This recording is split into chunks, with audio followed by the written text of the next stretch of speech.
In this video, I'm going to teach you 5 super easy magic tricks that anyone can do, and they all take less than 30 seconds to prep.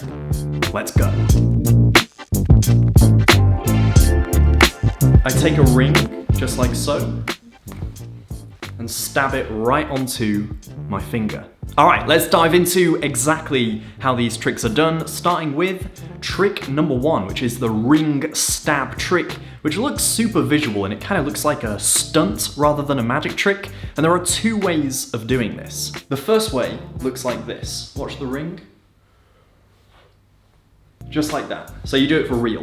And that takes a lot of practice. I might teach that in a future video, but in this one, we're gonna fake it. We've got 2 rings that are almost identical, they are a little bit different. One goes on your finger, and then all you're gonna do in the trick is this. You're gonna show the audience this ring, throw it up, and then just catch it and point your finger forwards. And when you do that at full speed, it just looks like you're stabbing it. You show the ring, you throw it, and then the more dramatic you make that, the better, because then it really is believable that you've caught the ring on your finger. And the best part is it's instantly repeatable. All you can do is manipulate it onto your finger, which is actually quite easy to do. And with the ring you've just pulled off your finger, you can do it again. If you already have tricks you do with a ring, this can be a nice one to do in between those. All right, moving on to trick number 2. Trick number 2 is a mentalism trick that I used to do with crayons, but you can do with Sharpies or basically any colored pen that you want. And you can have a lot more colors than this. If you want, you can have a full multi-pack box of 100 different colors. And the trick is this. You turn your back and they give you any pen that they want. So with your back turned, you're just holding one pen and the rest of the pens go away. They can go in their pocket completely out of sight.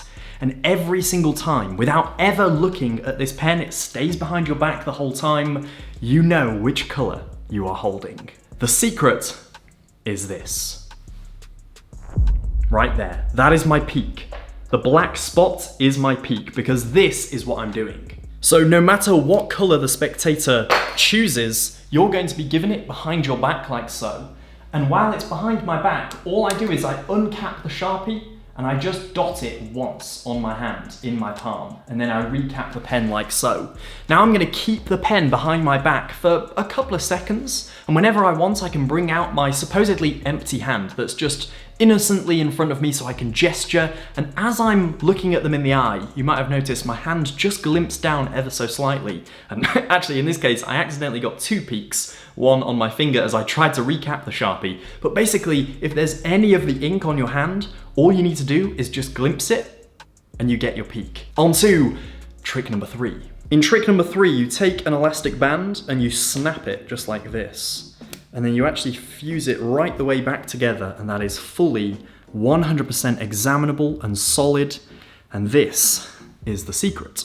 Your starting position for this trick is this. Essentially, it's wrapped around both of your hands except your pinky finger, which is going to be loose just like so. My pinky finger is going to take this bottom one right up to the top and sort of wrap over it. I pretend to rip the elastic band and show the broken ends and the gap in the middle. And then when I want to restore, I'm going to bring these together, and by just opening these fingers, the elastic band returns to a sort of restored state. So my pinky finger wraps both of these at the bottom, I pinch, I rip apart, and then I restore. Let's say they go for the King of Spades.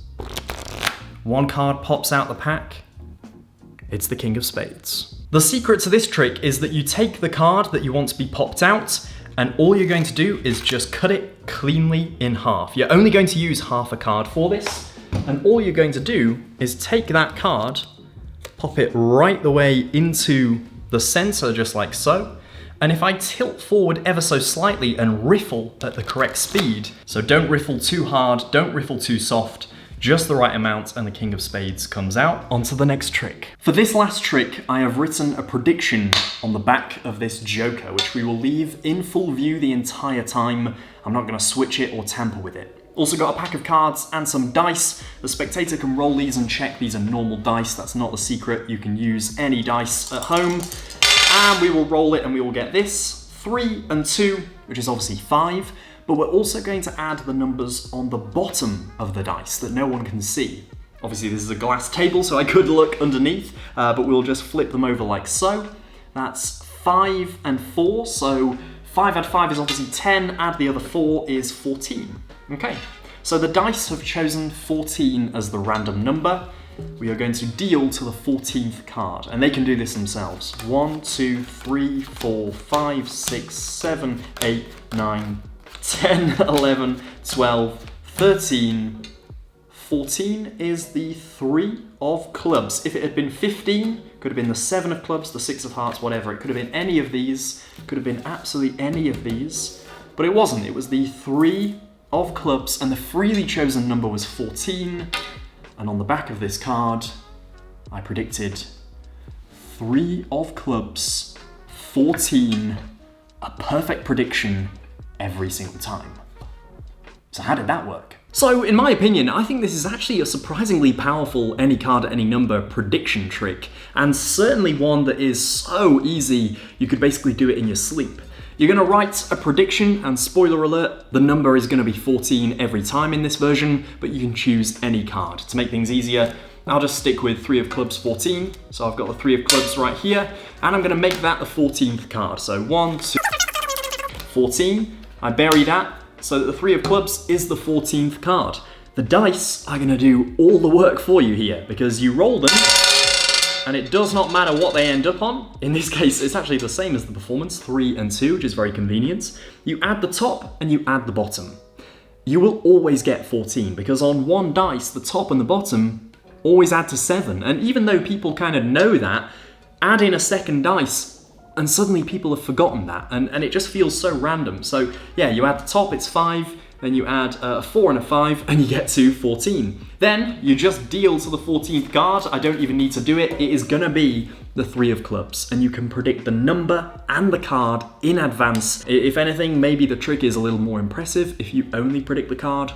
It's up to you. So there we have it. Those were 5 super easy and super fooling tricks that anyone can do. I really hope you enjoyed this video. If you did, make sure to hit the thumbs up button down below, and let me know if you enjoy this sort of content down in the comments. It's been a while since I've done one of these rapid tutorials teaching lots of tricks in one, so let me know if you want to see more of them. I enjoy making them. And one last thing, if you want to come and see me perform magic live in person at a city or a venue near you, then make sure to head to cavanbooth.com. I'm doing a bunch of live shows this year, including a little mini UK tour in 3 different cities, and more importantly, I'm doing Edinburgh Fringe, so please do buy tickets to come and see me in Edinburgh at the world's biggest arts festival. I'm doing 6 back-to-back shows of a brand new magic show called The Honest Magician, and I am so excited. The finale of it, not to hype too soon, but the finale might be the best thing I've ever performed. Ooh, big tease, big tease. If that doesn't sell tickets, I don't know what will. Thank you so much for watching.